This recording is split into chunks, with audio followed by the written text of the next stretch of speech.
Hello दोस्तों, Indian education में आप सभी का स्वागत है। मैं अंकित अपूर्वम एक बार फिर से आपके सामने एक नई क्लास लेके आया हूँ जिसका नाम है भारतीय राज्य व्यवस्था की संवैधानिक इतिहास। दोस्तों, वीडियो स्टार्ट होने से पहले वीडियो को लाइक एवं शेयर जरूर करें और चैनल को सब्सक्राइब करें और वीडियो में कमेंट भी कीजिए जिससे आने वाले वीडियो को और अच्छे से अच्छे मैं ला सकूं। तो दोस्तों, जैसे पिछले अध्याय में हमने संविधान के निर्माण कर लिया था और आज बता दिया था मैंने संविधान का ऐतिहासिक काल में करना है 2 चैप्टर में। तो आज मैं आपके सामने संवैधानिक इतिहास लेके आया हूँ भारतीय राज्य व्यवस्था का। तो आज इसे मैं करूंगा, ये 1-2 क्लास में कवर होने के बाद फिर से प्रॉपर कंटिन्यू में पूर्ण रूप से विस्तार में चलूंगा। तो इसको भी जानना बहुत जरूरी है दोस्तों, तो आज इसके बारे में चर्चा करते हैं। आइए देखते हैं क्या है संवैधानिक इतिहास। संविधान के निर्माण से पहले एक संवैधानिक इतिहास बहुत जरूरी था। कैसे बना, क्या हुआ, पहले शासन व्यवस्था क्या था, तो उसके बारे में है। तो दोस्तों, पता है भारत में ईस्ट इंडिया कंपनी 1600 ईस्वी में आया था। 1600 हालांकि 31 दिसंबर 1599 को आ चुका था।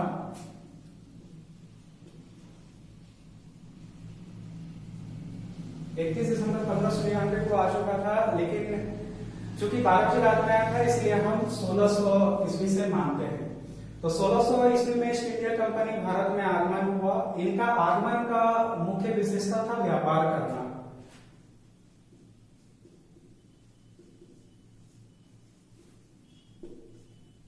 व्यापार करने के 1600 ईस्वी में भारत आए, लेकिन इससे पहले भी ये था क्या 1600 ईस्वी में ईस्ट इंडिया कंपनी आई, इससे भी पहले थे क्या शासन प्रणाली जैसे होता था, छोटे छोटे कबीला होते थे।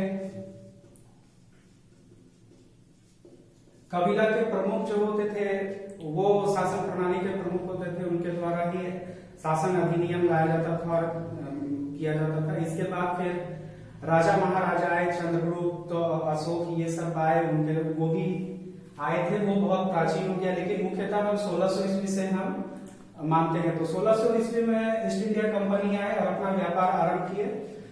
1700 इसमें 4 स्टेज है, 1600 से 1757, 1757 से 1857 और 1947 तक। 1947 में भारत का अपना एक संविधान हुआ, उसके अनुसार अब तक चल रहा है।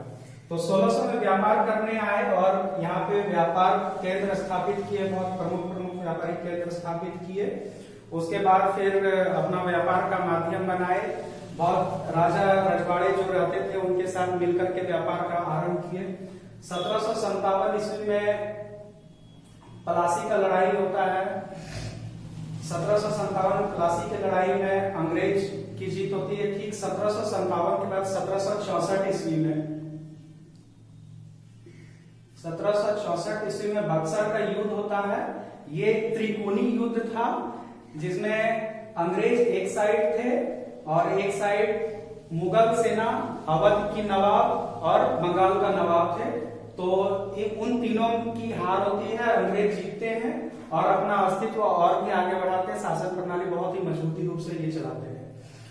उसके बाद 1857 प्रमुख सैनिक विद्रोह माना जाता है। बहुत सारे नाम से जाना, लेकिन 1857 प्रमुख सैनिक विद्रोह के नाम से जाना जाता है।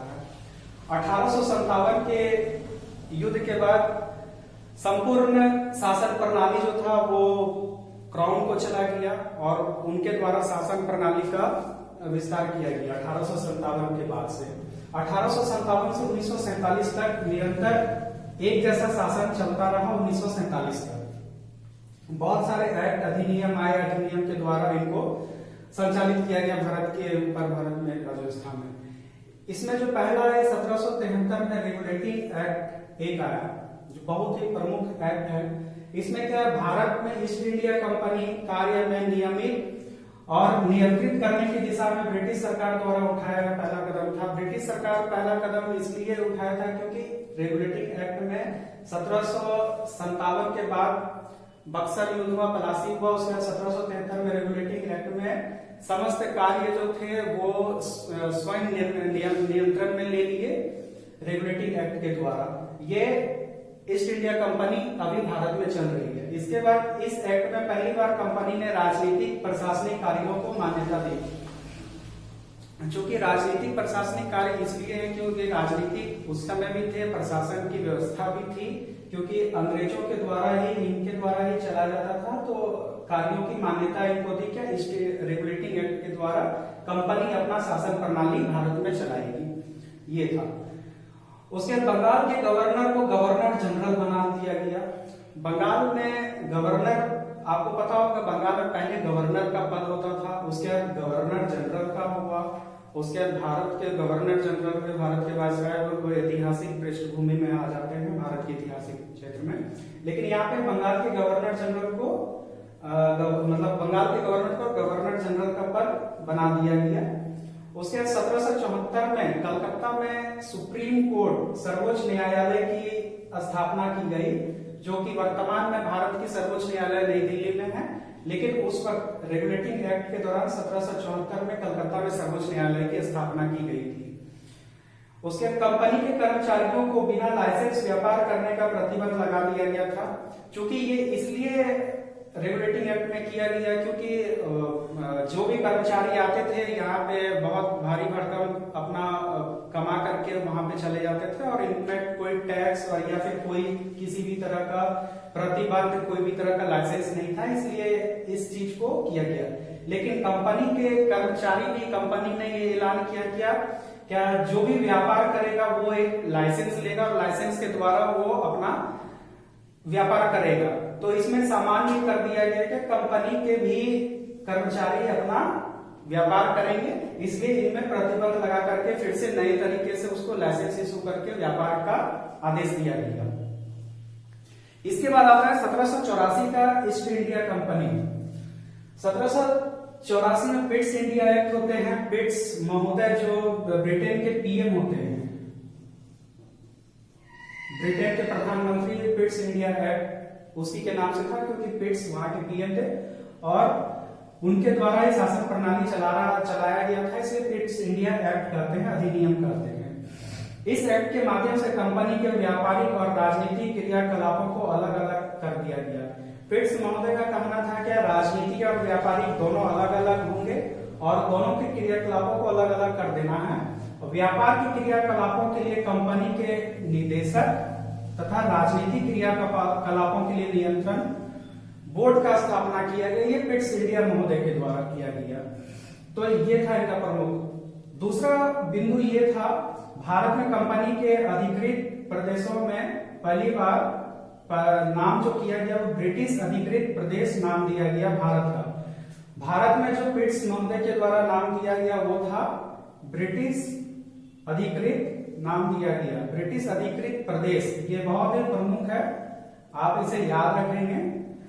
ब्रिटिश अधिकृत प्रदेश को भारत का नाम से जाना जाता था। कंपनी के ये अधीन था, वो जो नाम दिया गया था वो कंपनी के अधीन में था।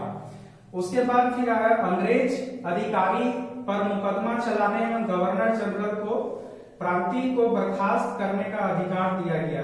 ये इसलिए किया गया था कि अंग्रेज अधिकारी अपना मनमानी भी करते थे, बहुत भ्रष्टाचार भी बढ़ गई थी, ये भ्रष्टाचार भी होती थी, तो उस पर मुकदमा चलाने का जो काम किया जाता था वो वहां पे ब्रिटिश पार्लियामेंट द्वारा किया जाता था। और गवर्नर जनरल को प्रांतीय सरकारों को बर्खास्त करने का अधिकार किया गया था। उस वक्त 3 प्रांत थे, एक थे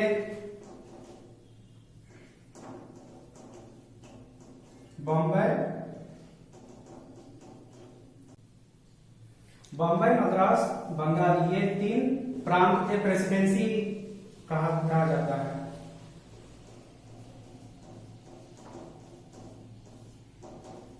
तीन प्रेसिडेंसी थे उस समय। तो बंगाल के गवर्नर को गवर्नर जनरल का पद दिया गया।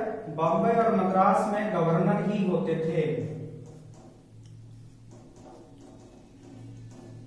गवर्नर होते थे, लेकिन नियंत्रण जो होता था वो बंगाल के गवर्नर जनरल के द्वारा ही इन पर किया जाता था, क्योंकि ये सबसे प्रमुख होते थे। तो ये था पिट्स इंडिया एक्ट में, और भी बहुत सारे कई पॉइंट हैं। इसके बाद हम और अगले में करते हैं बात 1793 का चार्टर्ड एक्ट। 1793 के चार्टर्ड एक्ट में नियंत्रक मंडल के सदस्यों को राजस्व लेने देने की व्यवस्था थी। इसमें ये जो था चार्टर्ड एक्ट में नियंत्रक मंडल जो भी था उसमें राजस्व का लेन देन का उन लोग को अधिकार दे दिया गया था, वो था।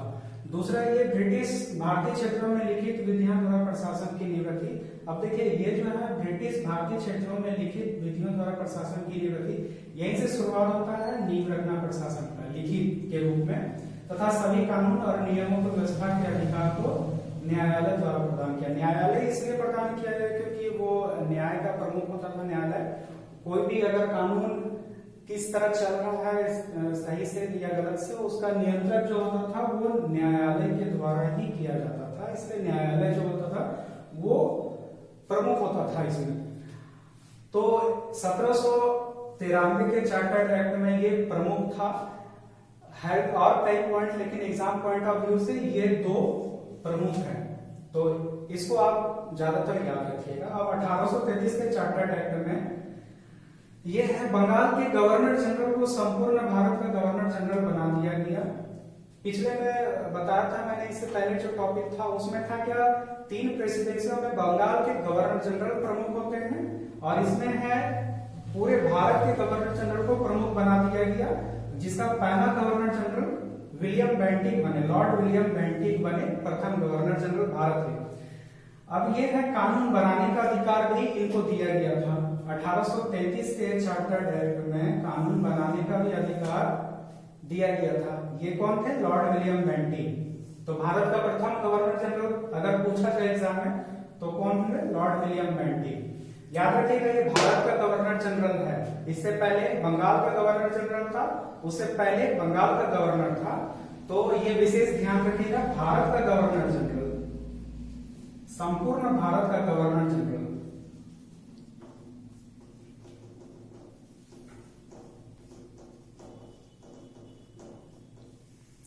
भारत का गवर्नर जनरल कौन थे, लॉर्ड विलियम बेंटिक। अब आइए 1853 के चार्टर्ड एक्ट में चलते हैं।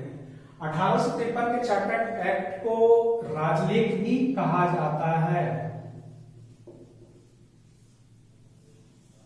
राजलेख। 1857 की लड़ाई से ठीक पहले ये 1853 का चार्टर्ड एक्ट था।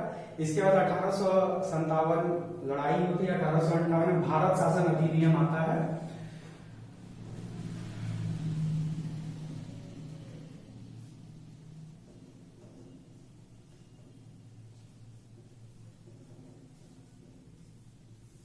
भारत शासन अधिनियम जो हम अगले में इसका चर्चा करेंगे। आज 1853 का चार्टर्ड है।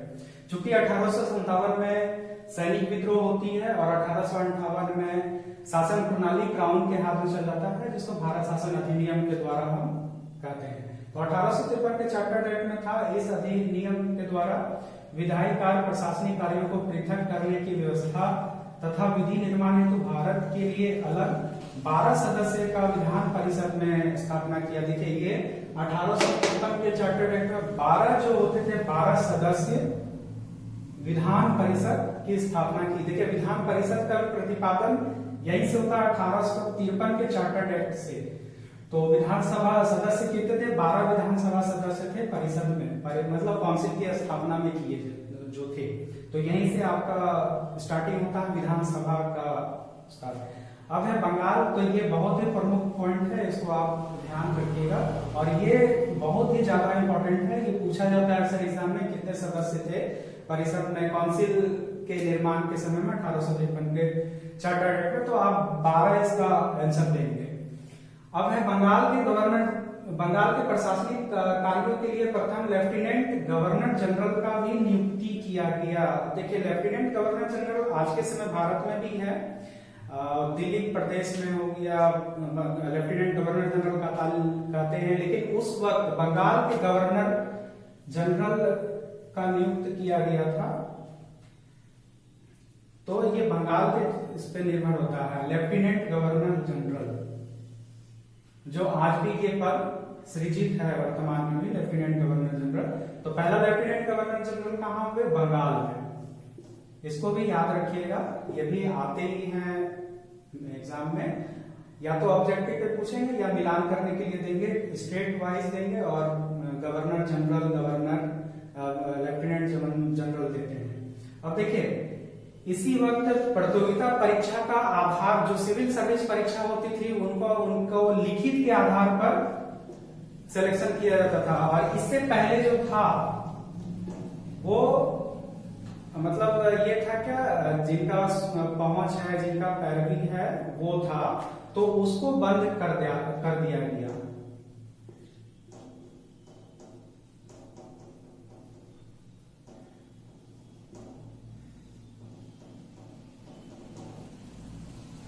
सिफारिश जो होती थी वो समाप्त कर दिया गया। सिर्फ अब लिखित परीक्षा पर सिविल सर्विस का किया जाता था। तो सिफारिशों का समाप्त होना प्रतियोगिता परीक्षा में और लिखित परीक्षा के आधार पर सिविल सेवा परीक्षा पर शुरुआती करना, ये 1853 के चार्टर्ड एक्ट में शुरुआत किया गया, जो वर्तमान में भी जारी है। अब है ब्रिटिश संसद को किसी भी समय में कंपनी समाप्त करने का अधिकार था। अब देखिए उस वक्त ये था क्या, ब्रिटिश संसद जो कि ब्रिटेन में थे, जो शासन प्रणाली चल रहा है वो ब्रिटेन की पार्लियामेंट से चल रहा है, तो उनको ये अधिकार था कि किसी भी समय हम कंपनी जो शासन कर रही है भारत में उसको हम समाप्त कर सकते हैं, ये अधिकार रहता था उनके पास। तो ये इंपॉर्टेंट ही कह सकते हैं, लेकिन ये थोड़े से उच्च एग्जाम में पूछा जाता है, इसीलिए ठीक है, इसको भी याद रखना जरूरी है। अब है विधि सदस्यों को गवर्नर जनरल परिषद का पूर्णकालिक सदस्य बना गया। देखिए पहले ये था कि गवर्नर जनरल जो था वो पूर्णकालिक सदस्य परिषद का सदस्य नहीं होता था, क्योंकि बाद में जो विधि का निर्माण किया गया तो वो विधि सदस्य के रूप में पूर्णकालिक सदस्य इसलिए बनाया गया क्योंकि इनके द्वारा ही ये जो भी नियम अधिनियम लागू करेंगे वो पूरे देश में किया जाएगा, इसीलिए इनको गवर्नर जनरल परिषद का पूर्णकालिक सदस्य बनाया गया, हमेशा के लिए किया गया। पहले हमेशा के लिए नहीं था, इसमें मत होते थे, चुनाव होते थे, अगर चुनाव जिस तरफ जाएगा उसका ही ज्यादा होगा, लेकिन इसके बाद पूर्णकालिक सदस्य के रूप में इनका किया गया। ये जो एक बार में नियम पारित करेंगे वो माना जाएगा। अब है निदेशक मंडल के सदस्यों की संख्या 24 से कम करके 18 कर दिया। देखिए पहले जो था वो 24 था, लेकिन अंतिम रूप में 18 कर दिया गया। ये था निदेशक मंडल। तो निदेशक मंडल में अगर पूछा जाएगा क्या 24 से कम करके कितने थे या कितने हो गए थे कम करके, तो वो 18, और अगर पूछा जाएगा पहले कितने थे तो वो हो जाएंगे 24 और 18 में ये है 24 सब पहले थे, बाद में 18 हो गए। तो उम्मीद करता हूँ दोस्तों आपको आज का ये समझ में आ गया। और 1853 का एक्ट के बाद 1858 का भारत शासन अधिनियम से लेकर के 1947 तक हम अगले में क्लास करेंगे। तो उम्मीद है दोस्तों आप लोगों को वीडियो अच्छा ही लगा, और लाइक करें, सब्सक्राइब करें और ज्यादा से ज्यादा शेयर करें, और अपना कमेंट बॉक्स में कमेंट भी दें क्या कैसा लगा। और अगले वीडियो में मैं चाहूंगा कि आपका जो आएगा फीडबैक उसके अनुसार मैं और अच्छे से वीडियो कर सकूं। तो धन्यवाद दोस्तों आप सभी का।